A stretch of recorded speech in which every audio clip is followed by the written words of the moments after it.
반갑습니다. 오늘 주권방송의 새로운 프로그램 첫 방송인데요. 모든 뉴스의 시작이라는 모토를 달고 시작했습니다. 뉴스 스타트. 다른 언론사, 방송사에서 보도하지 않는 뉴스만을 골라서 보도를 하는 그런 방송을 시작을 했습니다. 그래서 오늘 첫 방송으로 그 천안함의 진실을 주제로 방송을 시작하려고 하는데요. 2010년 3월 26일 밤 백령도 근처에서 침몰한 천안함 사건 다 기억을 하시죠? 그 당시에 승조원 104명 중에 58명이 구조됐고 40명 사망, 6명의 실종자가 발생한 그런 사건인데요. 정부는 이 사건 원인을 북한의 어뢰에 의한 침몰이다 이렇게 주장을 했는데요. 많은 분들이 과학적인 의문을 제기하고 있고 여전히 의혹에 쌓여 있는 그런 사건입니다. 그리고 이 사건을 계기로 해서 오이사 조치라고 해서요. 남북 관계를 전면 차단시키는 그런 조치가 이명박 정부에 의해서 내려졌던 그런 계기가 됐던 사건입니다. 여전히 이 사건의 진실을 찾기 위해서 애쓰고 계시고 여전히 고난 속에 계신 우리 신상철 대표님 모셨습니다. 반갑습니다. 안녕하십니까? 네. 반갑습니다. 네. 방송에 오랜만에 나오셨죠? 네, 근데 오늘 또 첫 방송이라 그래서 아주 영광입니다. 네. 그 재판이 어쨌든 천안 관련 재판이 그 진행됐는데 많은 분들이 좀 모를 수도 있어요. 그래서 1심이 끝났고 지금 항소심 진행 중인데 요 말씀 더 나누기 전에 14년 동안 피고인 생활을 해오시고 계시다는 법조계의 달인 사건 어떤 사건으로 지금 재판을 해오셨던 거예요? 네, 현재 진행 중인 거는 네. 7년째 천안함 사건이죠. 네. 2010년 3월부터 해서 이제 지금까지 쭉 이어오고 있는데 거의 한 7년간 제가 피고인 신분을 계속 유지하고 있으니까 네. 그 사건이 있고요. 또 그와 병행해서 한 4개의 사건들이 있었습니다. 그게 이제 이명박 정권 들어서서 본격적으로 이제 조사도 받고 또 법정에도 쓰고 했었는데요. 그 중에 하나가 이제 저희 사이트에 대한 전방위적인 수사가 하나 있었습니다. 서프라이즈. 그렇죠. 서프라이즈를 이명박 정권이 들어서고 난 다음에 참여정부 때 참여정부를 탄생시킨 사이트로 그렇게 알려져 있었지 않습니까? 네. 그러다 보니 참여정부가 진행 중일 당시에도 광고가 다 끊어져 나갈 정도로 한나라당 의원들이 집중적으로 저희 사이트를 공격을 했어요. 그래서 우리한테 광고를 주는 업체들을 국정조사 감사를 하면서 사장들을 면박을 준다든지 따진다든지 직접 불러다 가지고. 네, 그래서 이제 타겟이 됐다가 이명박 정권이 들어서니까 조사가 들어왔어요. 그래서 저희 사이트에 대한 모든 우리 운영 수입 내역에 대해서 출범 이후로 전부 다 조사를 받아야 했고 또 제 개인적으로도 금융 조사를 다 했습니다. 그거 한 이제 몇 개월 동안 조사를 받은 거를 필두로 그다음에 이제 그 선거법 위반으로 또 기소를 당했습니다. 근데 선관위에서 이제 고발을 했는데 이명박 후보 그리고 정동영 후보 때는 사실 뭐 거의 반토막이 났기 때문에 그죠? 네. 이명박이 압승이었지 않습니까? 그런데도 그 당시에 선관위 지금 양승태 대법원장이 당시에 선관위원장이었습니다. 네. 선관위에서는 저희 사이트에서 이명박 후보한테 조금이라도 불리한 거를 지우라고 매일 공문을 보내왔어요. 그래서 정치 칼럼 사이트에서 정치적인 거를 삭제를 하면 뭐가 남는 게 뭐 있냐 해서 듣질 않았죠. 그리고 계속적으로 뭐 전화 오고 공문을 보내고 해서 저희가 이제 선관위 뷰라 그래가지고 선관위에서 이걸 삭제를 하라고 한다고 하면서 별도의 코너까지 만들었습니다. 그랬더니 이제 그 선관위에서 삭제하라고 명령 내린 글들이 이런 글들입니다라고 별도의 게시를 했더니 네. 이제 괘씸죄까지 또 가해졌죠. 네. 그래서 이제 선거 끝나고 난 다음에 고발을 당해서 선관위가 고발한 거예요? 그렇죠. 선관위가 네. 고발을 했죠. 그래서 또 유죄 판결을 받았습니다. 그래서 뭐 특정 후보를 뭐 떨어뜨린 목적으로. 그 당시에는 그 법이 있었어요. 네네. 이후에 그 법이 이제 위헌 판결이 났습니다. 그래서 저는 이제 재심을 하면 뭐 다시 뭐 재판을 할 수 있는 네네. 보상을 받았을지 모르겠는데 뭐 정신이 없어가지고 지금 하지 지금 못하고. 온라인에서는 다 네. 자유롭게 허용이 됐죠. 그렇죠. 그게. 그래서 그 당시에 이제 선거법 위반으로 유죄 판결 받았죠. 그래서 그 검찰에서는 징역 1년 6개월 구형을 했는데 판사님께서 징역형은 너무 과하다. 그래서 벌금 600만 원을 그때 내렸죠. 그래서 항소도 안 하고 깔끔하게 600만 원 내고 말았습니다. 네. 항소를 하면은 더 크게 나올지도 모른다는 우려가 주변에서 많이 하셔가지고 그래서 징역 1년 600만 원 벌금을 물고 나니까 선거법으로 네. 이후 5년 동안 선거권 피선거권 박탈당했죠. 그래서 이제 그 당시에 국회의원 선거도 못 하고 총선도 선거도 못 하고 네, 물론 뭐 출마한 생각은 없었습니다만은 그래서 2014년 돼서야 이제 풀렸습니다 그게. 예. 그리고 이제 또 조선일보하고 또 소송을 했던 장자연 건데요. 사건 관련해서요? 예, 장자연 사건인데 그는 이제 그 장자연이라는 그 탤런트가 스스로 목숨을 끊은 사건이 있지 않습니까? 네. 그때 이제 관련자들이 어떤 사람들이 그와 관련되었다는 게 인터넷에 많이 회자가 됐었지 않습니까? 국회에서도 나왔죠. 그렇죠. 네. 그래서 이제 그 저희 사이트에는 명단뿐만 아니라 그 해당 인물들의 사진까지 게재가 됐었어요. 그래서 그거를 그대로 놔뒀더니 이제 조선일보에서 연락이 왔더라고요. 그거 좀 내려달라고. 그래서 이거 우리는 글 올라온 걸 함부로 마음대로 이렇게 내리지 않는다. 그랬더니 급을 달리 해가면서 점점 이렇게 연락이 와요. 그래서 제가 그랬죠. 그러면 내려줄 테니까 관련이 없다는 거를 증명해라 그랬죠. 네. 그랬더니 꼭 그렇게 하시겠냐. 그래서 그렇게 보면 그렇게 한다. 그럼 우리는 법적 대응을 하겠다 그래요. 네. 법적 대응하라고. 그랬더니 이제 조선일보에서 고소를 하고 그다음에 방상훈 씨 개인으로 고소를 하고 그래서 두 건이 민사 형사 해서 이제 그 또 민사적으로는 또 손해배상 청구 네, 소송까지 2억 5천씩 해서 한 사건이네 네 개의 고소고발이 들어왔어요. 그래서 그것도 한 2년 정도 끌어서 1심과 2심을 거쳤으니까 결국 무죄에 제가 그 승소를 했습니다. 그래요. 네, 조선일보에 승소를 했습니다. 그런데 그걸 또 무고죄로 또 해서 또 싸움을 하려고 하니까 너무 지쳐가지고 싸우지 네, 못했는데 네. 그때도 한 2년 정도 재판을 끌었고요. 그럼 저기 어쨌든 재판에서는 그거 자체가 명예훼손이 아니다. 그렇죠. 거기까지는 해도 되네요. 그러면. 그렇죠. 그 당시에 국민의 알 권리에 해당이 되는 거겠죠. 네, 네. 알 권리에 해당이 되고 이제 뭐 그 사건이 있었고 또 그다음에 이명박 협박 사건. 사건이 있습니다. 네. 그거는 이제 2009년도에 노무현 대통령님 돌아가시고 그때 가족의 그런 보수 또 검찰에서 집중 공략했던 부분들 있지 않습니까? 그렇죠. 네. 그 가족의 어떤 뭐 문제 그리고 이제 그 노무현 대통령 딸인 그 노정현 씨의 그 미국의 아파트 문제 네. 그런 거를 집요하게 물고 늘어졌었잖아요. 대통령이 돌아가시고 전부 다 이제 묻혀져 버린 그런 사건이 돼버렸죠. 예. 그런데 2012년도에 이명박 대통령이 그 문제를 다시 끄집어내요. 그래서 이제 검찰이 다시 그 문제를 수사를 한다고 이제 운을 띄웁니다. 선거가 있던 해. 그렇죠. 그죠? 그때 2012년 이제 총선 네. 대선 뭐 다 걸려 있죠. 그래서 이제 그 문제를 다시 이제 거론하기 시작을 하니까 굉장히 화가 나더라고요. 그래서 아침 일찍 부당하다는 칼럼을 쓰다가 점잖게 쓰다가 이거 아니다 싶어서 그냥 확 집어치우고 이제 아주 원색적인 네. 저는 시라고 생각을 하는데 저는 시라고 생각해요. 네. 식기처럼 이렇게 운율이 이렇게 있게 내가는데 사람들이 보는 뒤에 따라서는 이제 그걸 욕설로 생각하기도 하고. 욕설로 보는 사람도 있고 또 저쪽에서는 협박으로 인지를 한 것 같아요. 그래서 이제 이명박 야이 동글동글동글 그냥 욕이 들어가요. 네. 예. 쥐인데 개라고 했던 게 좀 문제가 됐으면 모르겠습니다. 잘못 예. 표현하셨군요. 예. 그래서 이제 그 단어가 7번 나와요. 전체 이 글 내용에. 네. 그러면서 우리는 내 놈을 절대로 용서하지 않겠다. 근데 그 부분이 문제가 된 것 같아요. 우리는 내 놈을 절대로 용서하지 않겠다라는 부분이 협박에 해당이 된답니다. 네, 네. 그래서 이제 보수단체에서 고발을 하고 조사를 받기 시작을 했는데 용서하지 않는다는 것이 협박이고 그다음에 왜 이제 특수협박죄가 됐는데 특수협박은 두 사람 이상일 경우에는 특수협박이 돼요. 한 사람이 협박을 하면 협박죄고 네. 두 사람 이상이 나중에 협박을 하면 네. 특수협박이 되는데 우리는이라는 단어. 우리는 한 사람이 아니기 때문에 복수이기 때문에 우리가 협박을 하니까 특수협박죄. 그래서 기소가 되어가지고 그거를 저쪽 상대방 측이 그렇게 고소를 했다는 거죠. 보수단체에서 이제 단체에서? 했죠. 보수단체 그게 패턴이 그거잖아요. 보수단체에서 그렇죠. 이렇게 네. 토스하면 검찰이 딱 잡아가지고 조사를 해가지고 기소하는 그 패턴대로 이제 기소가 됐어요. 그래서 재판을 했죠. 그래서 이제 1년 반 정도 끌었던 사건인데 그래서 결국 또 항소심까지 가서 무죄 판결을 됐어요.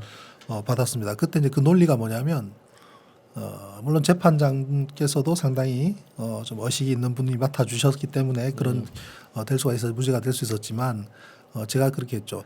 이 협박 사건이라는 것은 당사자가 처벌할 의사가 있는 것이 중요한데 과연 이명박 대통령이 저에 대해서 처벌할 의지가 있는가를 검찰은 확인해 주셔야 된다. 그죠?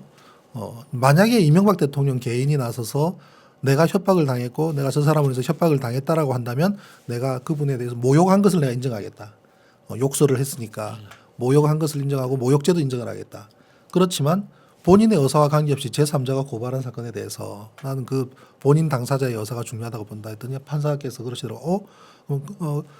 다음 재판 때까지 검사는 조사를 알아. 이명박 대통령이 저 피고인에 대해서 처벌할 의사가 있는지를 확인을 해서 답변을 하라는 거예요. 네네. 검사가 무슨 수로 그걸 하다니까. 또 청와대에 그걸 묻는다고 해서 그 당시에 이명박 대통령이 나 처벌할 의사가 있다고 이야기를 했겠습니까? 못했죠. 그러니까 입증이 안 되니까 결국은 불충분히 됐죠. 네. 그래서 제가 무죄로 항소심까지 가서 무죄가 됐던 사건이었습니다. 네. 그게 이제 천안함 사건이 흘러오는 동안에 중간중간마다 몇 년씩 그 괴롭혔던 같은 사건이 시기네요, 그죠? 그 시기 안에 그렇죠. 다. 그 시기 안에 이제 쭉 계속 진행이 됐었죠. 그런 재판들이. 지금은 현재는 이제 천안함만 남은 상태고 네. 작년 2016년 1월 25일 날 1심 판결이 났습니다. 천안함 사건은 네네. 징역 8일 8월 집행유예 2년. 일단 그거 먼저 얘기가 돼야 될 것 같은데요. 이게 7년 전 사건 그때 민군 합동조사단 꾸려져 가지고 민간위원으로 그렇죠. 활동을 하셨다가 네.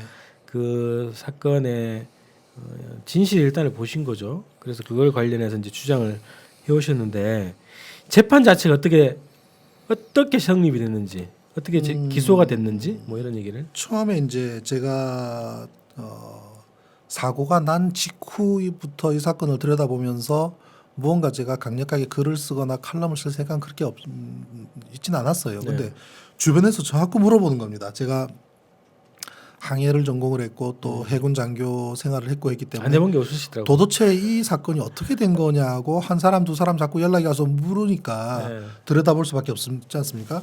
그래서 들여다보고 그러고 제 의견을 이야기하면서 보니까 이상하다. 이 스텝 바이 스텝으로 이제 2단계 가면은 어떠한 거를 해야 되고 어떠한 논의가 있어야 되고 그다음에 어떠한 발표가 있어야 되고 하는 이 선박 사고에 대한 흐름이 있을 텐데 그게 안 이루어지는 거예요. 철저하게 비밀에 붙여지고 정말 이해가 될 수 없는 그런 부분들에서 혼선이 일으키고 특히나 사고 시점, 사고 시간, 사고와 관련된 최초의 가장 중요하다고 할 수 있는 육하원칙 있지 않습니까? 그죠? 네. 사고에는 그러한 것들조차도 자꾸 오락가락하는 거예요. 그래서 이 사건을 가지고 무언가 자꾸 이 사람들이 감추고 있구나라는 생각이 들면서 집요하게 제가 이제 파들어가게 됐죠. 그래서 이제 사고가 난 직후부터 인터넷을 통해서 제가 운영하는 서프라이즈를 통해서 이 내용들을 이제 게재를 하고 그러다가 이제 민주당에서 연락이 와서 민군 합동조사단이 꾸려지는데 우리 민주당 측 추천조사위원으로 참여할 의사가 있느냐라고 해서 제가 흔쾌히 동의를 했죠. 그 당시에 민주당 내에는 개인적으로 저하고 친분이 있던 몇몇 분들이 계세요. 네. 그래서 그분들은 제가 서프라이즈 대표를 하고 있지만 항해사 출신이라는 점, 제가 해양대학에서 항해학을 전공했다는 부분, 해군 장교 출신이었다는 부분 아는 분들이 몇 분이 계세요. 그러니까 그분들이 이 사건 같으면은 서프라이즈 신 대표가 잘 알 거다라고 해서 저한테 이제 자문도 구하고 또 그때 민주당 내에 특위가 구성이 되면서 가서 이제 사건 개요에 대해서 제 나름대로 의견을 또 설명하는 시간도 갖고 그러다 보니까 자연스럽게 이제 민주당 추천 조사위원이 됐는데 그래서 막상 제가 조사하러 평택에 가서 선박을 봤죠. 그 전부터 저는 이제 드러나 있는 현상만 가지고도 사건의 대략적인 얼개 부분은 거의 다 알 수가 있어요. 선박 사고라는 것이 어떤 특정한 현상만 가지고도 가능한 부분이기 때문에 그래서 그것을 제 눈으로 확인을 하고 제가 분석을 해놓은 그 내용들이 정확하다라는 것을 저는 이제 확인을 했는데 전혀 엉뚱한 결론으로 흘러나가는 겁니다. 폭발의 흔적은 전혀 없는데 폭발로 몰아가고 또 그렇게 해서 이거는 이분들이 어떠한 이유인지는 모르지만 어떠한 의도와 어떠한 목적이 있는지는 모르지만 진실을 왜곡을 하고 있구나. 무언가 감추고 있구나. 감출 수밖에 없는 특별한 사정이 있겠다라는 생각이 들어서 진실을 이야기하지 않는다. 지금 현재 조사 내용은 잘못되어 가고 있다. 조작되고 있고 왜곡되고 있다라는 것을 바로 그날 첫날 조사하러 간 날 바로 언론에다 공표를 했죠. 그래서 이제 그렇게 했던 배경에는 이 사건이 46명이 사망한 그죠? 그런 해난 사고인데 이 해난 사고를 그 원인을 밝히고 그것을 하는 데 있어 가지고 굉장히 신중해야 됩니다. 네. 과학적으로 접근해야 되고 그리고 정확하게 분석을 해야 되고 그래야 우리는 동종의 그런 어떤 세난 사고가 났을 때 또 대응할 수 있고 결국 우리가 2012년에 천안함 사건에서 결과적으로 우리가 놓고 볼 때에 바다 물속으로 선박이 들어갔을 때 그 선박 안에 인명이 있었을 때에 어떻게 우리가 대처해야 되는지에 대한 논의는 전혀 없었지 않습니까? 그죠? 천안함 사건을 돌이켜 보면 외부에서 공격에 의해 가지고 어뢰의 폭침에 의해 가지고 한 방에 반토막 났다는 정치적인 모양으로만 쭉 끌고 가고 정치적인 이슈로만 삼았지 그 해난 사고 그 자체에 대한 우리 스터디라든지 연구라든지 전혀 없는 결과가 2014년 때 세월호 사건 때에 그죠? 우리가 어떻게 대응해야 되는지 어떠한 교훈도 얻지 못하고 어떠한 대응도 없는 상태가 되어버렸기 때문에 네. 또 그만큼 사고가 더 커졌던 것처럼 그래서 이제 그러한 사고를 졸속적인 불과 한 달, 두 달 그 이내에 모든 결과를 도출해내 버리는 그런 조사를 했던 그 천안함 사건에 초기에 이제 그것은 문제가 있다는 점을 이야기를 했지요. 그래서 그거를 단순히 제가 인터뷰를 하고 제가 글을 쓰고 또 언론에다가 얘기하는 수준으로 가지고는 진실 규명을 한다는 게 한계가 온다는 것을 제가 느꼈습니다. 그래서 제가 할 수 있는 방법으로는 사법부에다가 의존하는 방법밖에 없겠다. 네. 그래서 이제 김태형 국방장관을 제가 고발을 했습니다. 뭘로 고발했어요? 권한 직무유기죠. 직무유기. 국방장관으로서 이러한 사고를 처리를 함에 있어서 명명백백하게 과학적이고 객관적이고 투명하게 조사에 임해야 되는데 그렇게 하지 않고 사실관계를 숨기고 왜곡하고 하는 것은 직무를 유기하는 것이기 때문에 또 배임 행위가 해당하기 때문에 제가 김태형 국방장관을 고발을 했는데 검찰에서 기각이 됐어요. 네.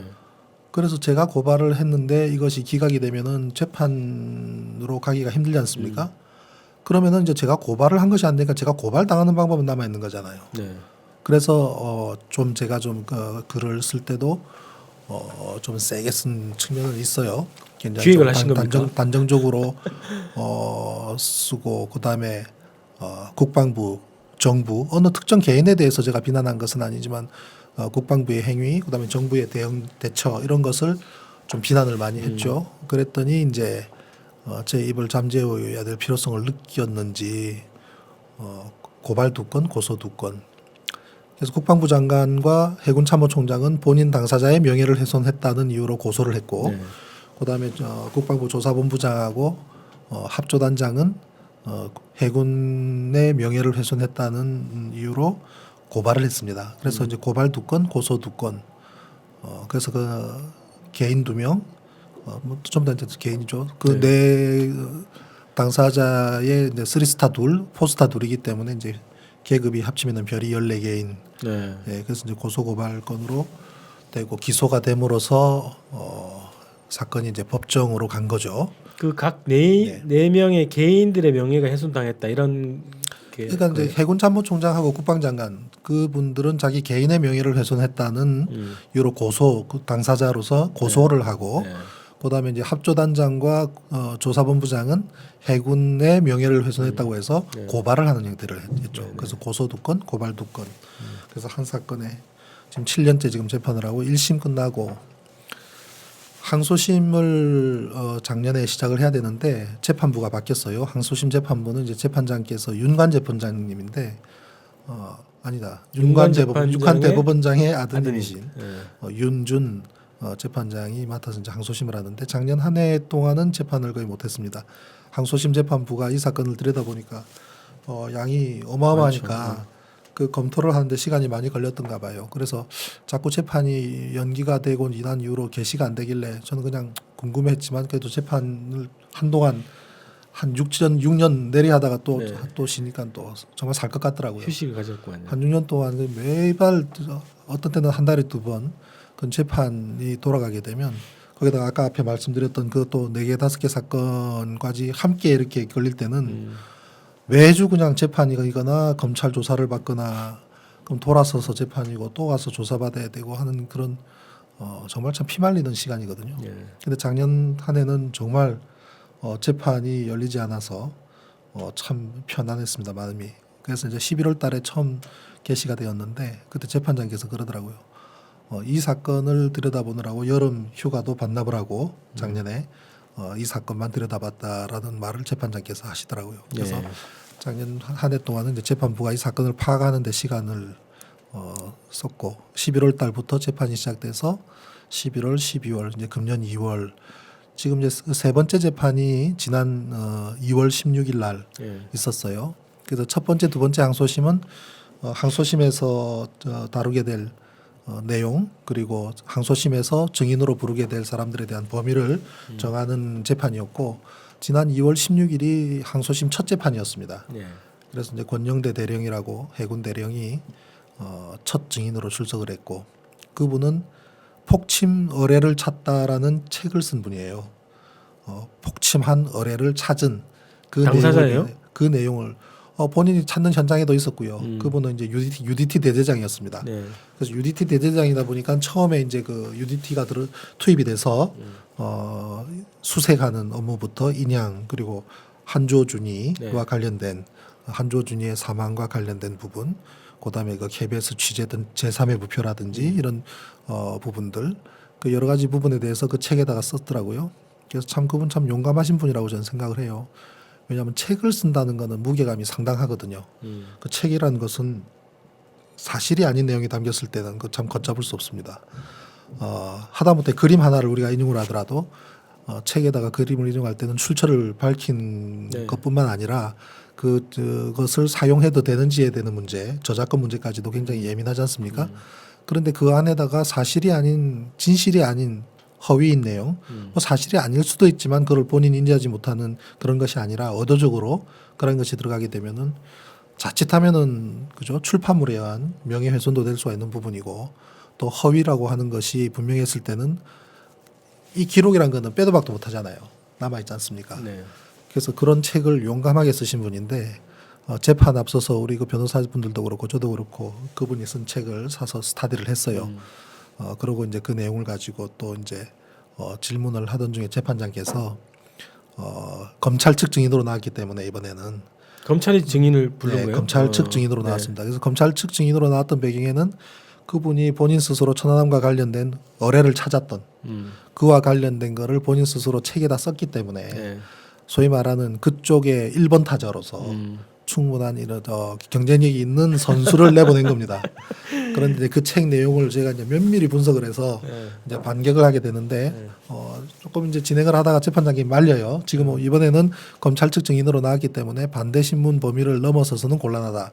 만약에 더 물어보고 싶은 게 있다면 그 증인에 대해서 다음번에 피고인 측이 별도로 증인 신청을 하라 그래서 어유 감사합니다. 네, 네. 그래서 이제 그분에 대해서 별도로 이제 증인 신청을 해서 우리가 이제 신문을 다음번에 채택이 재판에서 됐어요? 이제 요번에 요번 재판에서 저희가 이제 신청을 할 겁니다. 네. 신청을 하면 또 기일이 잡히게 되는데 그러면은 그 사람이 책에다가 쓴 내용들 낱낱이 저희가 다 공격을 할 수가 있습니다. 그래서 어떻게 책에다가 사실이 아닌 내용을 그렇게 버젓이 쓸 수 있는지 참 저는 참 감탄을 했습니다. 그래서 핵심적인 것만 저도 소개해 주시죠. 2012년에 저도 천안함은 좌초입니다라는 제가 책을 네. 쓰면서도 굉장히 제가 많은 그 내용이 하나라도 잘못되면은 안 된다 해서 굉장히 노심초사했던 그런 기억이 있는데 그분은 그 책에다가 KBS 예를 들면 한 가지만 예를 든다면 제3의 부표라는 부분은 한주호 준이가 설치한 부표거든요. 네. 그게 제3의 부표인 이유가 제1부표는 함수부표고 제2부표는 함미부표예요. 네, 네. 그럼 제1부표, 제2부표는 이미 함수, 함미로 특정되어 있기 때문에 다른 곳에 있는 부표는 이 부표가 왜 필요한가가 KBS 기자들의 의문점이었습니다. 함수는 저쪽에 있고 함미는 이쪽에 있는데 네. 왜 용트림 바위 앞에 있는 이 부표는 용도가 무엇이며 그 밑에 무엇이 있느냐. 이것이 이제 그 한조준이 사망 후에 KBS 기자들이 백령도에 들어가서 가졌던 의문점이에요. 그런데 보니까 UDT 대원들이 그 안으로 왔다 갔다 하는 거예요. 그래서 이제 이 기자들이 묻습니다. 아니 여기는 왜 함수도 아니고 함미도 아닌데 여기를 왜 들어가십니까? 그러니까 야 여기 함수라는 거예요. 함수는 저쪽에 있는데 대청도와 백령도 사이 중간에 부표가 보이지도 않아요. 잘 거리가 멀어서 거리가 한 4km쯤 되기 때문에 네네. 해상에서 4km 되는 거리라면은 바다 위에 떠 있는 동그란 부위는 육안으로 보기 힘들어요. 함수는 저쪽일 텐데 그 당시는 크레인도 설치가 안 됐습니다. 크레인조차도 없었기 때문에 부위만 달랑했을 텐데 함수는 저쪽이 멀리 떠 있고 한미는 저쪽에 이쪽 돌아서서 저 봉우리 저쪽 뒤쪽 가서 한미가 있는데 아니 바로 이 앞에 있는 이 부표는 함수가 있는데 왜 이쪽으로 들랑들랑 하느냐 물었더니 UTT 대원들은 한주호 준이가 이거 함수라 그랬다는 거예요. 네. 근데 한주호 준이는 어디서 사망했냐? 여기서 사망했다는 겁니다. 네. 근데 국방부는 공식적으로 함수에서 작업을 하다가 한주호 준이가 사망했다라고 공식 발표를 해요. 그 원래 알려진 그 함수에서 작업하다가. 그러니까 함수에서 작업을 하다가 사망했다는 게 국방부의 공식 발표입니다. 네네. 근데 KBS 기자들이 들어가서 한주호 준이가 사망했다는 지점에 가보니 함수 부위가 아닌 거예요. 그때부터 KBS 이 세 명의 기자, 황현택 기자, 이병도 기자, 최영윤 기자 이 세 사람은 어문점을 가기 시작을 합니다. 그러고 난 다음에 이 UDT 대원들은 예비역이에요. 예비역. 그러니까 이미 제대한 사고에 그냥 투입된 거예요? UDT 출신으로 사회에 있다가 네. 천남 사고가 나니까 자원봉사로 자원해서 백령도로 들어갔는데 이 UDT 자원봉사온 전우회 해병대 UDT 전우회 동지회 UDT 동지회 분들을 한주호 준이가 맞습니다. 인솔을 해서. 예. 그리고 이제 이번에 증인으로 나왔던 UDT 대대장은 현역들만 컨트롤을 해요. 자기 모든 체계 내용을 보면은 UDT 예비역에 대해서는 언급 자체가 없어요. 그래서 예비역은 한주호 준이가 맡고 현역은 그쪽 권대령이 맡게 되는데 한주호 준이가 작업했던 이곳 여기서 그분들과 함께 작업을 하고 한주호 준이가 사망을 한단 말이죠. 네. 그런데 그 같이 작업을 했던 UDT 대원들은 UDT 동지 회원들은 여기서 한주호 준이가 사망했고 여기가 함수다라고 하고 그 말을 한주호 준이가 함수라고 이야기를 했다고 이야기하는. 그러니까 한주호 준이도 사실을 얘기를 하지 않은 거예요.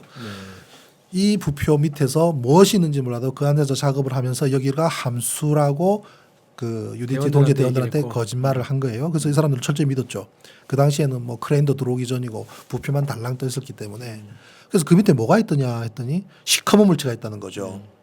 길이가 60m가 된대요. 네. 길이가 60m면 천안함하고 관계가 없거든요.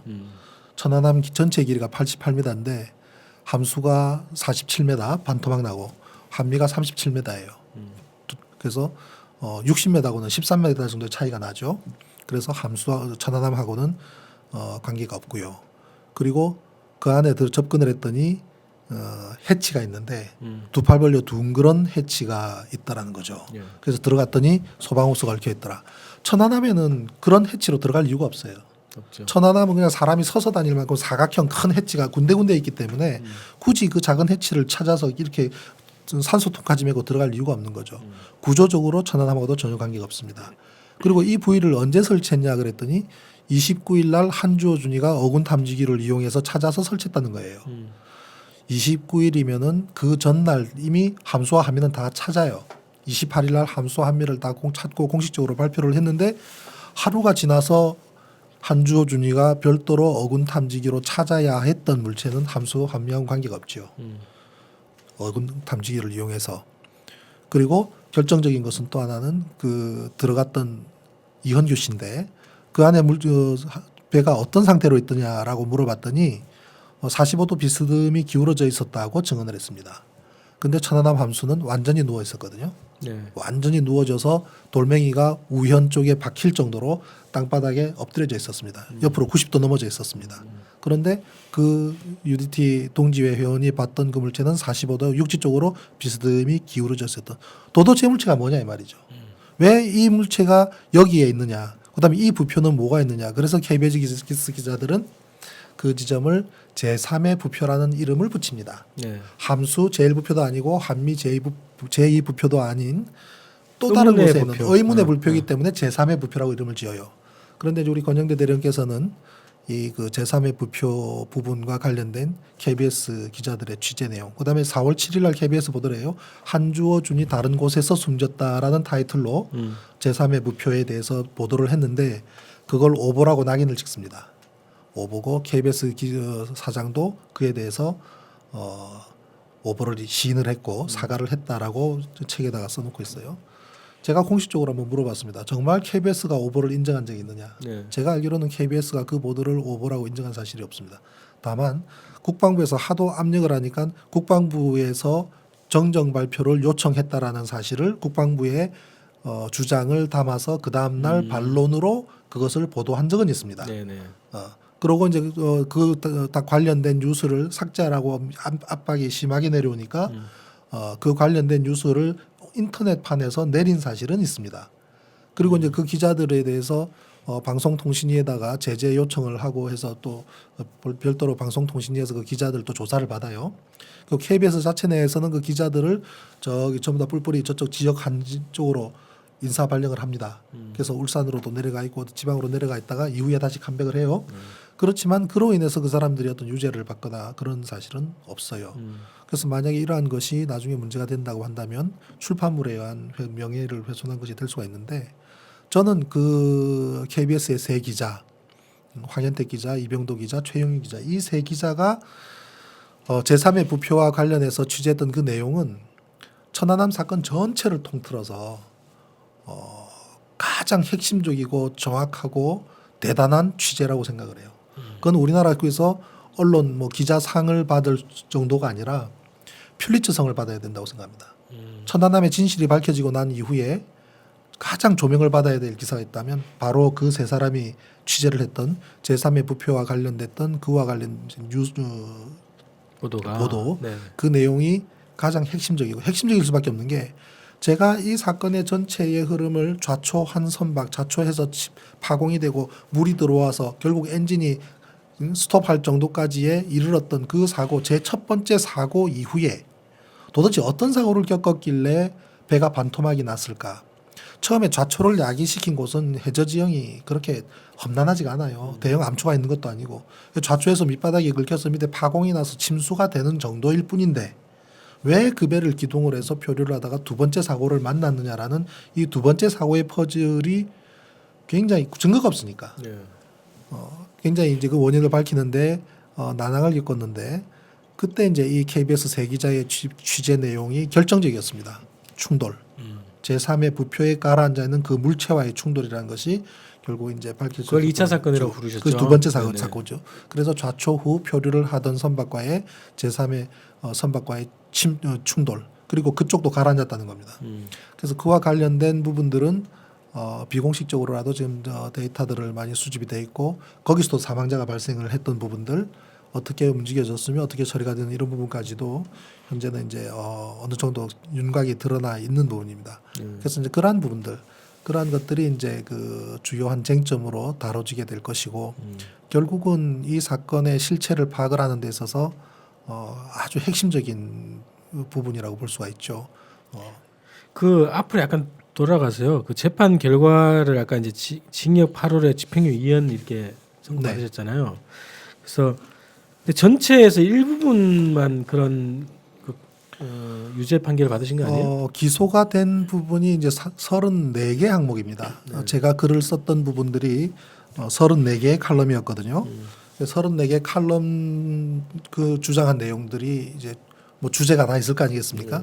그 34개 항목을 1심 동안에 쭉 이제 그 심리를 한 거죠. 그래서 관련 증인들을 부르고 해서 그 중에 32개를 무죄로 봤습니다. 재판부가 34개 중에 32개를 무죄로 보고 네. 2개 항목 네. 그 2개 항목을 유죄로 인정을 해서 징역 8월에 집행유예 2년을 했는데 그 2개 유죄난 부분들은 예를 들면 이런 부분입니다. 제가 봤을 때에 이제 천안함 외판의 스크래치 부분은 이 선박이 좌초했다고 하는 것의 명백한 가장 확실한 증거거든요. 배를 타본 사람이라면 배 밑바닥에 나타난 스크래치만 보고도 아 저거 육지하고 접촉을 해서 쓸어 먹었구나라는 걸 다 알아요. 네. 바다에 떠 있는 물 위에 유체 위에 떠 있는 선박 외판의 길이 방향으로 쭉 긁혀지는 흔적이 쉽게 나는 게 아니거든요. 무슨 뭐 상어가 와서 등을 문질러서 그렇게 되는 것도 아니고 그것도 뭐 그냥 뭐 어느 정도 아니라 배 밑바닥 전체적으로 쭉 긁힌 즉 이 육지의 돌멩이, 자갈, 조개 껍데기 이러한 것들을 쭉 긁었을 때 발생하는, 그래서 일부의 페인트가 벗겨지는 종방향으로 이러한 스크래치는 선박이 육지 위를 스쳐서 긁었다고 하는 좌초의 명백한 증거이기 때문에 누가 봐도 그건 좌초라는 결론을 내리게 돼요. 그런데 그것이 굉장히 흔적이 희미해져 버린 거예요. 어느 순간. 물 위에 올라왔을 때 하고 다르게. 네, 처음에 물 위에 올라올 때는 명백해져 사진상으로도 분명했는데 네. 자꾸 있다 보니까 그것이 점점 희미해지는 겁니다. 네. 그래서 이건 증거인멸에 해당한다. 그래서 제가 이제 그때 국방장관한테 강력하게 이제 항의를 했죠. 이거는 증거인멸에 해당한다. 그 당시에 제가 볼 때는 고압 워싱을 한 것 같아요. 고압 워싱이라는 것은 선체의 이물질을 털어내기 위해서 압을 높여서 우리 세차할 때 물로 하는 거예요, 그것도? 세차할 때 이렇게 네네. 하면 그래서 압을 높인 또 뜨거운 물을 쓴다든지 이렇게 되면은 애지간히 선체 외판에 있는 이런 것들을 따개비 싹 같은 거 없어지고. 소위 말해서 일본식 말로 하면 데나웃이라 그러는데 이렇게 손보기 네네. 손보기를 하게 되면 흔적이 굉장히 사라져 버려요.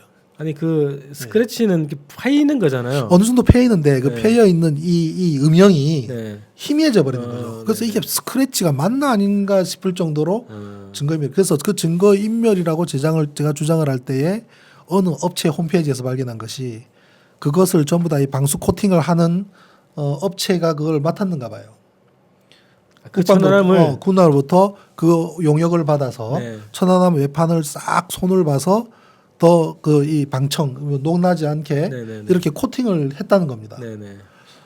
이 천안함 외판은 증거물이거든요. 사고에 대한 증거물이기 때문에 보존할 필요가 있다 하더라도 그것을 손질을 보는 거 이렇게 함부로 해서는 안 되는 겁니다. 네네. 그죠? 그런데 이미 손을 다 말하자면 화장을 해버린 거예요. 예쁘게. 네, 그래서 그에 대해서 제가 강력하게 이제 항의를 했죠. 이것은 증거인멸에 해당한다라고 이제 강력하게 항의를 했더니 국방부 장관은 그거를 증거를 없애라고 지시한 적이 없다. 제가 국방부 장관을 개인을 놓고 비난한 건 아니거든요. 네네. 제가 비난을 한 상대자는 정부 당국입니다. 정부 당국이고 그다음 국방부 장관에 대해서 내가 항의를 했다면 이 문제에 대해서 진실을 규명하고 이 전체설에 대해서 합리적인 조사를 수행해야 될 책임자로서의 국방장관이지 국방장관 개인이 뭐 연사포를 들고 가서 그걸 증거를 없앴다고 생각하는 거 아니거든요. 그렇죠. 네, 그래서 국방장관은 그러한 것을 증거를 인멸한 사실도 없고 증거를 인멸하라고 지시한 사실도 없기 때문에 국방장관의 명예를 훼손한 것으로 지금 나와 있습니다. 네, 그래서 지금 이제 항소심을 하고 있고요. 네. 또 검찰에서는 그것뿐만 아니라 또 34가지 항목 중에 32가지가 제가 무죄를 받았는데 네네. 그 중에서 몇 가지를 또 유죄를 만들고 싶어서 지금 안달이죠. 예, 그래서 일단 뭐 항소심도 지금 짧게는 한 6개월, 길게는 한 1년 정도 가게 될 것 같습니다. 예, 그 동안에 또 이제 또 근데 1심이 한 거의 4년 1심이 그죠 한 1심 5년 걸렸죠. 5년 만에. 5년 정도 그 중간에는 이제 제가 3년째 되던 해에 네네. 2013년도에는 암 발생하셔가지고. 그렇죠. 암 치료 때문에 10개월 동안 재판을 못했죠. 그때 이제 3개월 정도 수술하고 그다음에 이제 항암 치료 6개월 하는 전체 한 10개월 동안은 재판이 중단되었다가 2013년 10월 14일부터 다시 재판이 재개가 되어서 전체 재판 한 5년 하고 또 작년에 한 10개월 정도는 또 재판부가 이 사건 검토하는 시간이 필요했기 때문에 또 쉬었고 그래서 또 작년 11월부터 또 재판이 시작이 돼서 지금 항소심 재판을 하고 있습니다. 네. 이게 한 7년 전 일이라서 많은 분들이 그냥 이미지만 남아 있을 수 있어요. 아, 천안함 북한 노래? 자초? 사망자? 뭐 이런 정도의 부분 이미지가 남아 있을 수 있는데 어쨌든 이게 남북 관계를 완전히 차단시키는 그런 결과를 가지고 왔고 또 대선까지 영향을 미친 그런 사건이고 여전히 이 사건 자체가 남북 관계의 발목 잡는 사건 중에 하나거든요. 그래서 이 문제를 좀 다시 한번 주의 깊게 좀 돌아봤으면 좋겠는데요. 그 1심 재판 과정에서 확인된 새로운 증언 혹은 사실들 중에 좀 대표적인 몇 가지만 있으면 말씀해 주세요. 1심 재판 때는 워낙 스케줄이 빠듯하게 예. 쭉 진행이 되었기 때문에 챙기지 못했던 것들이 1심 재판이 끝나고 난 뒤에 새롭게 부각된 몇 가지가 있어요. 특히 이제 어뢰와 관련된 부분인데 예.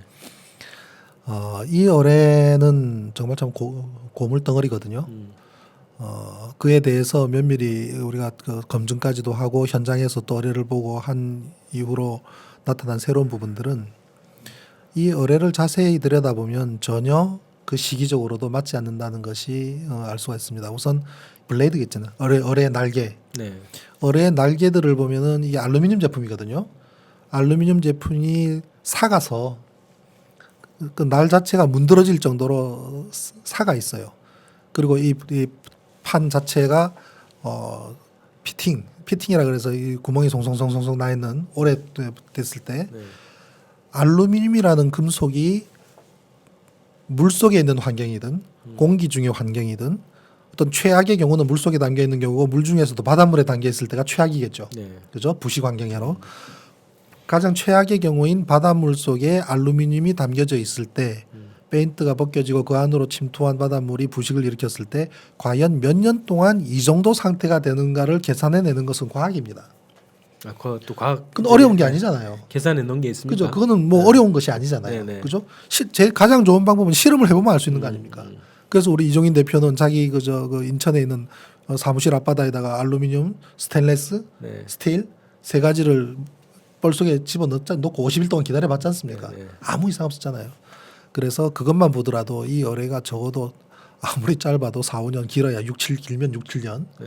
그 정도 그러한 환경에 노출될 정도로 오래 있었던 물체라는 것이 부식공학적인 측면에서도 충분히 알 수 있는 부분이고 그리고 또 이 소위 의뢰에 하얗게 묻어 있는 부분을 백색 물질이라 그랬죠, 그죠?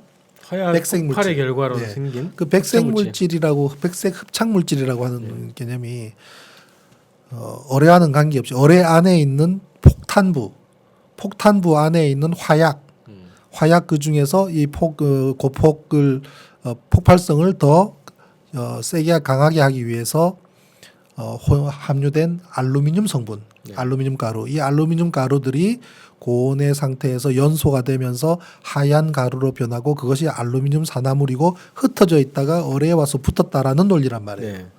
그러면 우리가 흡착이라는 것의 의미는 그야말로 가만히 멀쩡한 물체에다가 밀가루를 던져서 붙어 있으면 그걸 우리가 흡착이라고 얘기를 합니다. 갖다가 바르는 게 아니거든요. 그죠? 누가 붓으로 가져다가 페인트로 바르는 게 아니잖아요. 달라와서 흡착하잖아요. 흡착하는 것은 흡착성이라서 랜덤이에요. 무작위. 네. 그런데 어뢰 사진을 아무거나 한번 보십시오. 네이버에서 어뢰 해가지고 천안나무 어뢰 해서 보면 하얀 물체가 붙어 있는 곳은 붙어 있고 없는 곳은 말짱합니다. 근데 붙어 있는 곳들 하부의 물성이 뭐냐? 전부 다 알루미늄이에요. 왜 이 흡착물이 알루미늄만 찾아서 따라가서 붙느냐? 이거는 메커니즘상으로 설명이 안 되는 부분이에요. 뭐 자성이 있는 것도 아니기 때문에. 그래서 그거는 알루미늄에 와서 붙은 것이 아니라 알루미늄 성분의 금속 그 자체 내부에서부터 발생해 나온 독인 거예요. 그럼 그것을 알 수 있는 방법은 자, 흡착했다라고 하는 하얀 물체가 흡착인 곳에는 까만 페인트들이 있습니다.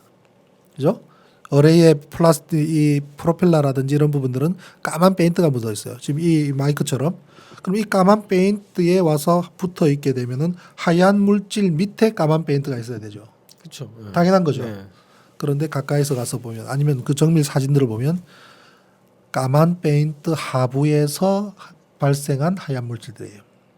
솟아났다는 얘기네요. 그렇죠. 네. 그리고 까만 페인트가 벗겨져 나간 부분에서 하얗게 되어 있고 까만 페인트가 살아 있는 곳은 하얀 게 없습니다. 그리고 그 까만 페인트를 걷어내면 그 밑에 하얀 물질이 있습니다.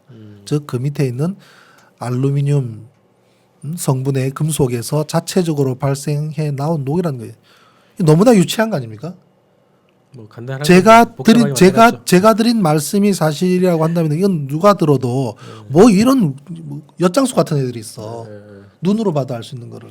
이게 지금 천안함 어뢰의 현실입니다. 네. 근데 요번에 이제 그 재판 준비하는 과정에서 또 재밌는 건 뭐냐면 참 재밌다는 것도 웃긴 얘기지만 천안함 어뢰를 수거하던 날 건져 올린 날 그 전에 뭐 스물 몇 번을 왔다 갔다 해도 못 찾던 어뢰를 어선을 통해서 건졌잖아요. 그때 이제 그 쌍끌이 어선을 네네. 가지고 주변 일대를 샅샅이 30회에 걸쳐서 샅샅이 했는데도 못 찾던 어뢰를 5월 15일 날 그날 아침에 별도 타고 유명한 높으신 분도 배 타고 관측할 수 있는 그다음에 이 실측할 수 있는 모든 사람이 스탠바이해서 타고 간 첫 항해에 어뢰와 모타를 한 방에 건져 올립니다. 처음 신조죠. 하늘이 그 저 이명박 대통령 그때 하늘이 도왔다 그런 하늘이 도우면 어뢰 하기도 뭐 그런 거 하기도 전에 사고가 안 나게 해줘야지. 하늘이 도왔다는 말까지 했는데 모든 것을 준비해서 나간 첫 항에서 2개를 동시에 건집니다. 근데 건지는 사진이 없어요. 영상이 없어요. 이미 건져서 배 위에 올라왔을 때부터 동영상이 시작이 됩니다. 그러네요. 아, 저는 사진밖에 못 봤는데. 어뢰를 수거한 날의 영상을 보면은 올라오는 사진은 없습니다. 배 위에 갑판 위에 올려져 있는 상태에서 그때부터 촬영을 시작을 해요. 이제 촬영하는 내용을 잘 들어보면 어뢰가 철사줄에 감겨 있어요. 그 철사줄에 감겨 있는데 부분이죠? 샤프트에 감겨 있어요. 네. 샤프트에 감겨 있는데 이게 그냥 걸쳐져 있으면 바닷물 속에서 걸쳐져 올라왔다라고 우리는 생각을 하지만 쓰레기랑 감겨져 있는 경우는 이거 어떻게 이게 어뢰가 이쪽으로 들어가는지에 대한 설명이 있어야 돼요. 네. 없어요. 그다음에 이제 철사줄 걷어냅니다. 그다음에 또 웃긴 거는 이 샤프트에 우리 클립밴드라는 스테인리스 클립밴드. 이 클립밴드라는 게 뭐냐면 우리 가정용에서 봤을 때는 이 가스 있죠. 가스관. 네. 가정용 가스관을 연결할 때 스테인리스로 꽉 조는 거 있죠. 네네네. 그걸 클립밴드라 그럽니다. 스테인리스 클립밴드. 네네네. 어뢰 샤프트 한가운데 클립밴드 자국이 선명한 거예요. 녹난 자국이. 네. 스테인리스 클립밴드가 묶여져 있던 자리에 녹이 난 상태가 그대로 흔적이 있다. 스테인리스도 녹이 납니다.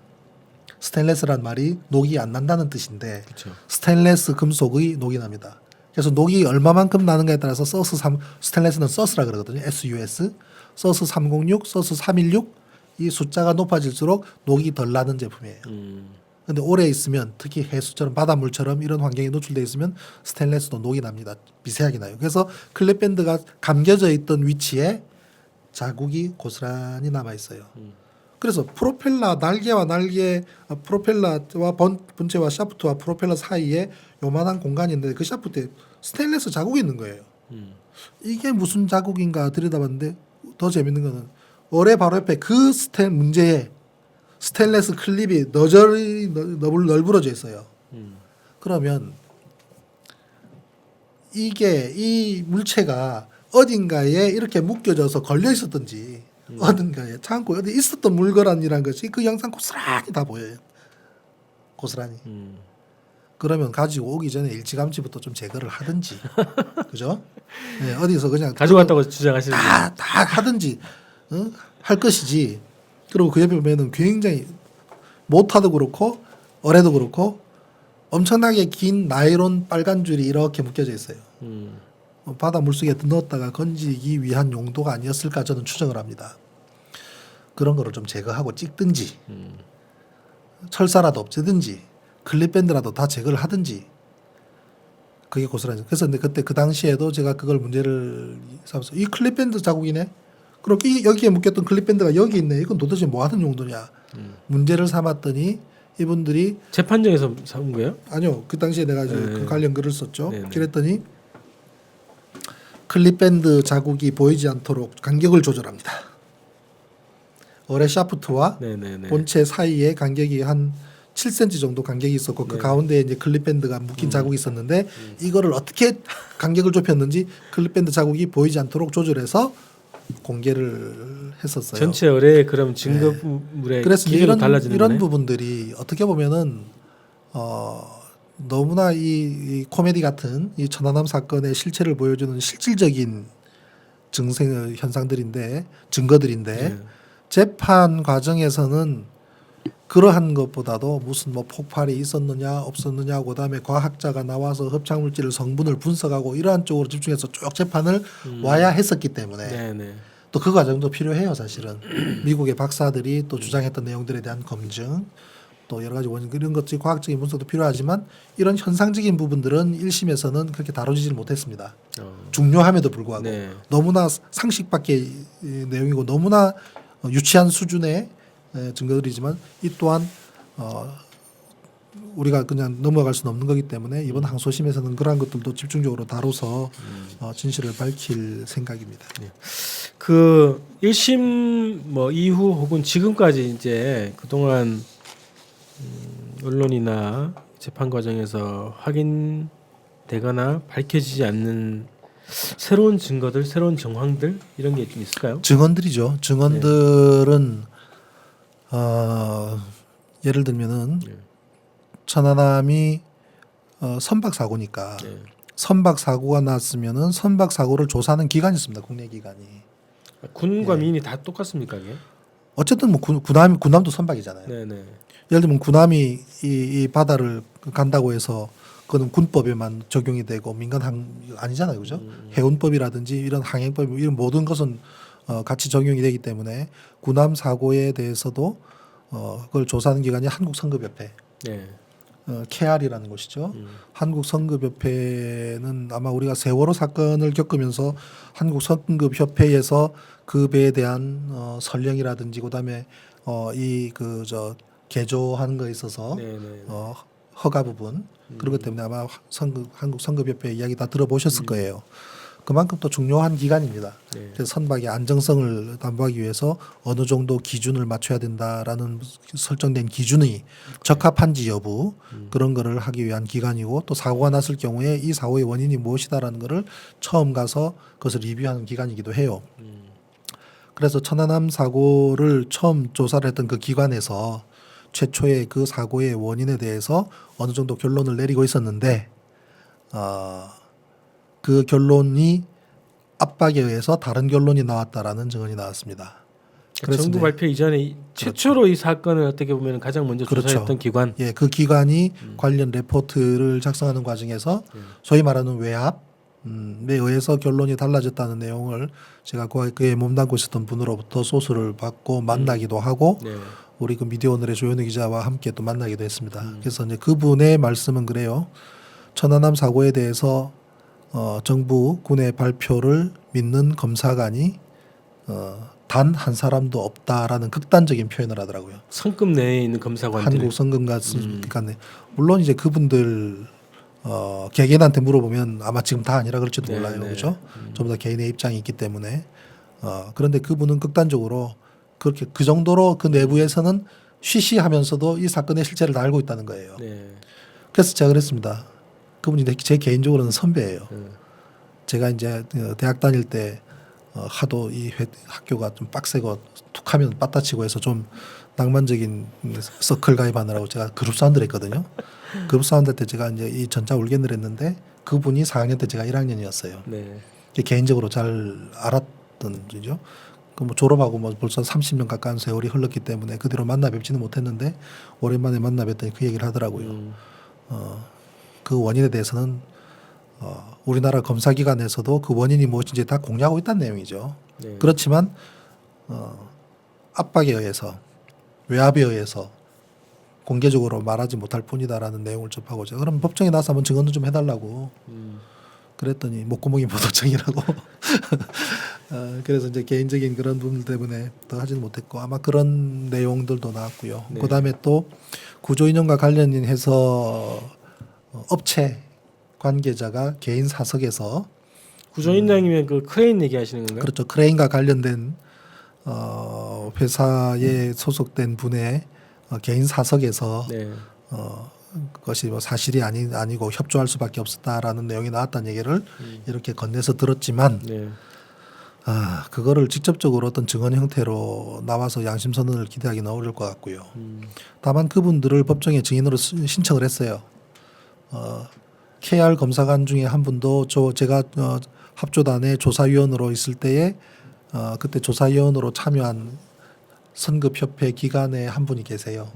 그분도 증인으로 신청을 했습니다. 정부 측 인사로 항소심에서. 들어오셨던 분이에요? 선급협회 소속으로 한국 선급협회 소속에 있는 검사관 자격으로 네. 합조단에 참여한 분이에요. 네네. 그분을 법정에다가 증인 신청을 했습니다. 그래도 우리나라의 최고의 검사기관에 소속된 분이고 네네. 합조단의 위원까지 했었기 때문에 나와서 진실을 말하든 거짓을 말하든 일단 법정으로 나와야 되고 또 마찬가지로 그 크레인과 관련된 회사의 사장을 증인으로 불렀습니다. 네. 그분이 또는 그분과 관련된 회사의 중역이 개인적인 사석에서 천안함 사고는 국방부에 발표한 내용과 다르다라는 말을 했다면 그것이 사실인지 여부에 대해서 법정에서 물어보기 위해서 네. 증인으로 신청을 했는데 그분은 지난번 나왔어야 되는데 몸이 안 좋으시대요. 그래서 불출석 사유서를 제출했습니다. 법정에. 병원에 입원도 하고 해야 된다고 해서 못 왔기 때문에 못 왔고, 그래서 재판장이 묻더라고요. 다음번에 또 불러야 되겠습니까? 또 불러주십시오 그랬어요. 나오실 때까지 불러볼 생각입니다. 아니면 뭐 서면으로 하는 모르겠습니다. 그렇지만 직접 아무튼 사고 현장에 가셨던 분이네요. 그렇죠. 예. 그래서 아마 뭐 사석에서 했던 이야기를 제가 건네서 들었지만 그것을 저한테 전달해 준 분 입장에서는 뭐 없는 말을 지어서 저한테 할 리는 없고, 저하고 개인적으로 일면식도 없던 분이 수소문을 해서 저한테 연락을 해서 이분이 그런 이야기를 했다고 합니다라고 이야기를 하니 네. 그분을 법정에서 불러서 한번 물어봤으면 하는 생각이고요. 그다음에 정말 핵심적인 증언 하나는 참 이야기하기도 조심스럽습니다만은 천안함에 승조했던 분의 실토가 나왔습니다. 생존병사. 천안함에 승조를 했던 분 중에서 네. 생존하신 분 중에서 천안함 사건의 실체에 대해서 이야기한 분의 얘기가 있었습니다. 그 내용은 지금부터 뭐 한 8개월, 9개월 전에 사실은 입수한 내용입니다만은 그동안 저희 변호사님들하고도 쭉 언언을 했고 네. 또 그것을 전달해 준 분과도 만나서 서로 언언을 했고, 그렇지만은 이제 그것을 법정으로 나와서 증언을 요구하기는 굉장히 좀 예민한 부분이에요. 네. 그래서 앞으로 그에 대한 것을 좀 더 논의를 해볼 생각입니다. 너무나 중요한 내용이기 때문에. 그리고 저는 그렇게 생각을 해요. 지금 우리나라가 지금 최순실 이 국정농단 사태로 인해서 홍역을 앓고 있지 않습니까? 네. 결국은 진실 앞에서 거짓이 갖고 있는 한계를 우리 눈으로 보고 있지 않습니까? 우리가 이제 광화문에서도 그런 어둠은 빛을 이길 수 없다 그러죠. 그리고 거짓은 참을 이길 수 없잖아요. 그리고 진실은 침몰하지 않고 우리가 포기하지 않으면 절대로 침몰하지 않습니다. 진실을 침몰하기 전에 우리가 그것을 건져 올립니다. 물속에 들어가 있어도 우리는 건져 올립니다.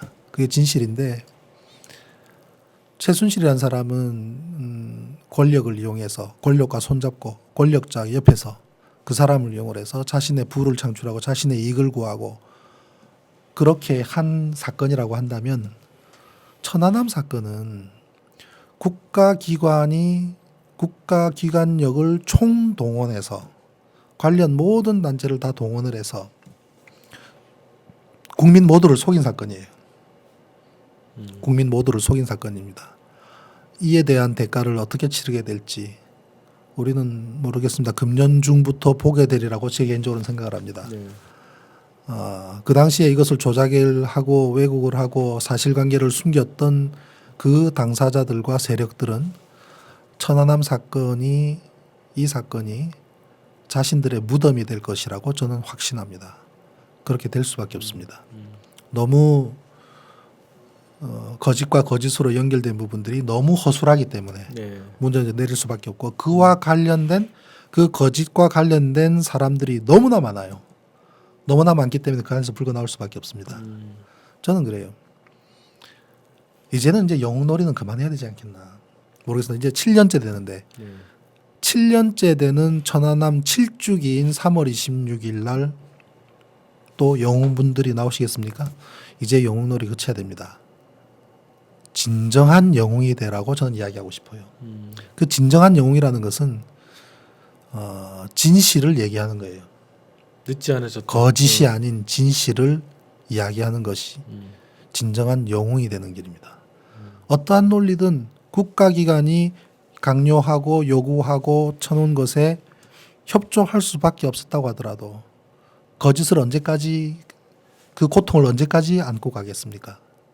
적의 공격에 의해서 한꺼번에 그냥 아무 속수무책으로 당했다고 한다면 안타까운 일이고, 그죠? 패배한 거죠. 영웅이 될 이유는 없죠. 그런데 영웅을 만들었죠. 그것이 언제까지 가겠습니까? 이젠 진실을 밝히는 것만이 진정한 영웅으로, 그래야지 이미 고인이 되신 분들의 명예도 진정으로 살리는 것이라고 저는 생각을 하고요. 그리고 우리 해군이 정말 이해가 안 되는 부분은 국방부의 논리는 또 다르다고 생각을 해요. 근데 우리 해군은 이순신의 후예 아닙니까? 네. 한 번 더 외세에 저렇게 속수무책으로 패배한 패자명이 된 지 없는 우리 해군이 어떻게 이 조작된 사건에 저렇게 손발 벗고 우리는 패배했다고 큰 소리 뻥뻥 치면서 우리는 당했노라고 속수무책으로 경기에 실패했노라고 이야기하는 이 현상을 어떻게 이해해야 될지 모르겠습니다. 저는 해군이 저를 해군에 대한 명예훼손으로 저를 고소를 했지만 그 한 줌도 안 되는 그 집단들이 해군 전체의 명예를 얼마나 훼손시켰는지 저는 해군의 명예를 회복시키는 거를 꼭 해내고야 말 겁니다. 네. 결심까지 밝혀주셨는데 오늘 저희가 이 모든 뉴스의 시작 뉴스 스타트 첫 방송에서 저희 뉴스 이 방송 그거거든요. 어디에서도 공개된 적이 없고 보도된 적이 없는 유일한 출발점 그 뉴스를 보도한다. 이게 그렇다면 컨셉인데 하나 드린 셈이 되네요. 네, 딱 나오셨네요 오늘. 야, 이 생존 병사의 증언이 간접적이긴 하지만 확인된 게 있다. 더 구체적으로 말씀드리지 못하는 것은 네, 죄송하게 네. 생각합니다. 네, 왜냐하면은 그분들한테는 굉장히 치명적일 수가 있고 그렇죠. 또 네. 신변에 위험이 될 수 있는 그런 것이 되기 때문에 예. 그만큼만 말씀을 네, 드리겠습니다. 네. 그래서 뭐 상황이 오래 거치면서 더 유리한 상황이 이제 전개되면 직접적인 양심 선언 같은 게 좀 쏟아져서 나올 수 있지 않을까 좀 생각이 드는데요. 그 약간 이제 주제 좀 다 바꾸어서요. 천안함 사건하고 대통령 선거하고 또 연관을 안 지을 수가 없습니다. 2012년 대선에서 또 이 문제가 또 한 차례 좀 불거졌던 그렇죠. 게 있었고 그 당시에서도 일정한 역할을 하시고 또 가슴 아픈 상황도 겪으셨던 걸로 알고 있는데 그 12년 당시에 이제 천안함 사건하고 대선하고 그 대선에서 어떤 역할을 하신 아니요, 제가 좀 천안함 건 때문에 물론 이 천안함 사건이 있기 전에는 민주당과는 상당히 우호적인 사이트 관계로서 또 사이트로서 사실 노무현 대통령님이 당선되는데 결정적인 역할을 했다고들 하죠. 저희 사이트에서 이제 이 일어난 담론들, 많은 아이디어, 그다음 왜 노무현이 대통령이 돼야 되는가 하는 그런 부분에 있어서 제가 운영하는 서프라이즈라는 사이트가 중추적인 역할을 했고 그러다 보니 민주당하고는 친할 수밖에 없고 많은 부분에서 아이디어를 제공하는 싱크탱크 역할도 하기는 했었습니다. 근데 2012년 들어서는 그때는 저희가 할 수 있는 역할이 굉장히 제한적이었습니다. 제가 운영하는 사이트뿐만 아니라 제 자신이 이제 천안함이라고 하는 이 진실을 왜곡하는 사건 중심에 있었기 때문에 저희 사이트에서도 천안함 이슈가 굉장히 중요한 이슈일 수밖에 없었고요. 한편으로는 그게 그 당시에 후보였던 문재인 캠프에서는 천안함 사건에 대해서 어떠한 스탠스를 가져가느냐가 굉장히 뜨거운 감자였던 것 같아요. 뜨거운 감자. 그 부분 이해를 합니다. 이미 국가에서는 이것이 외부의 공격으로 인한 폭침으로 결론을 내려서 공개적으로 발표해놓고 난 마당이기 때문에 그것에 대해서 이러저러한 합리적인 의문이 있다는 부분을 부각시키는데 한계했다는 것도 저는 이해를 합니다. 그런데 그에 대해서 민주당이 취했던 스탠스들은 참으로 옹졸했어요. 왜냐하면 제 자신이 민주당 추천조사위원이거든요. 네. 남이 추천한 것이 아니라 민주당이 저를 추천해서 제가 조사위원이 됐는데 초창기에 제가 진실을 왜곡하고 거짓을 하고 있다라고 발표를 했을 때 전방위적인 공격을 받았지 않습니까? 조선일보를 비롯해서 국방부로부터 해서 모든 정관언 모두 공격을 해댈 때 민주당은 저의 보호자 역할을 하지 않았습니다. 심지어 조선일보 기자들이 인터뷰를 했을 때 그 사람이 어떻게 우리 민주당 추천 조사위원이 된지 모르겠다라고까지 말한 부분이 지금도 중추적인 역할을 하고 계신 분들이에요. 그렇게 보호도 안 해줬을 뿐만 아니라 심지어 제가 조사한 결과에 대해서 민주당 전체적 회의에서 제가 브리핑할 수 있는 시간을 달라고 여러 루트를 통해서 이야기를 했음에도 한 번도 가져본 적이 없습니다. 단 한 번도. 제가 조사한 결과에 대해서 브리핑한 적이 없습니다. 다만 개인적으로 몇몇 분들이 관심을 가졌는데 민주당 바깥에서는 이제 그때 통합진보당의 이정희 대표님이 이 사건에 대해서 제일 먼저 제가 브리핑할 수 있는 기회를 가졌고 충분히 또 이해를 하셨고 많은 활동을 했죠. 네. 진실 찾는 데 굉장히 중요한 역할을 했고요. 민주당 내에서는 박영선 당시 의원, 그다음에 최민순 지금 현재 지사입니다만은 그 당시에 또 민주당 의원이었죠. 네. 그다음에 안기백 의원, 이 몇몇 분들도 문희상 부의장 몇몇 분들의 개인적인 관심사로 제가 이제 브리핑을 하고 그에 대해서 또 활동도 하신 분들이 몇몇 분 계세요. 참 그게 다였습니다. 그게 한계였죠. 그러다가 이제 2012년 대선이 되니까 이 대선 천안함 사건에 대해서 어떤 스탠스를 가질 것인가. 문재인 캠프에서도 그 당시에 이 문제의 정리를 위해서 당시에 언론 특보인 강기석 그 언론 특보를 저한테 보냈어요. 네. 그래서 그분이 오셔가지고 그 강 선배는 개인적으로도 잘 알죠. 같이 뭐 소주도 한 잔씩 하고 그랬던 분인데 문재인 캠프의 언론 특보를 맡으셨어요. 그 당시에 경향신문 전 편집장 출신 아닙니까? 네. 그래서 지금 천안함 사건에 대해서 문재인 후보가 어떤 스탠스를 취하면 좋을지 한번 신 대표가 한번 자문을 좀 구했으면 좋겠다 해서 제가 이 A4 용지 한 장에다 워드로 쳐줬습니다. 멘트를 써주신 거예요? 멘트를 그냥 이대로 말씀하시면 문제 없을 거라고 제가 멘트를 적어줬는데 뭐라 그랬냐면 천안함 사건에 대한 정부와 국방부의 발표를 존중한다. 1번. 그럼 국가에서 발표를 했으니까 존중해야죠. 네. 존중한다. 2번. 그럼에도 불구하고 천안함 사건에 대해서 많은 의구심이 남아있기 때문에 내가 대통령이 된다면 이 사건에 대해서 합리적이고 객관적이고 과학적인 조사를 할 것이다. 이렇게 한다면 아무 문제 없을 겁니다. 네. 그리고 나도 이렇게만 이야기해 준다면 아무런 거 없습니다. 일단은 국가적인 발표에 대해서 존중하는 것을 이야기하고 그리고 나중에 내가 대통령이 되면 당연히 의구심 있는 거는 다시 조사할 수 있는 거죠. 네. 이게 뭐가 잘못된 이렇게 하면 되겠습니다. 그대로 안 하셨어요. 예, 토론에 나오셔서 그랬나요? 그러고 얼마 있다가 폭침이라는 전화나 폭침. 예, 멘트가 나왔죠. 네. 그래서 저는 개인적으로 한계를 그분의 한계라고 생각을 해요. 그분의 한계다.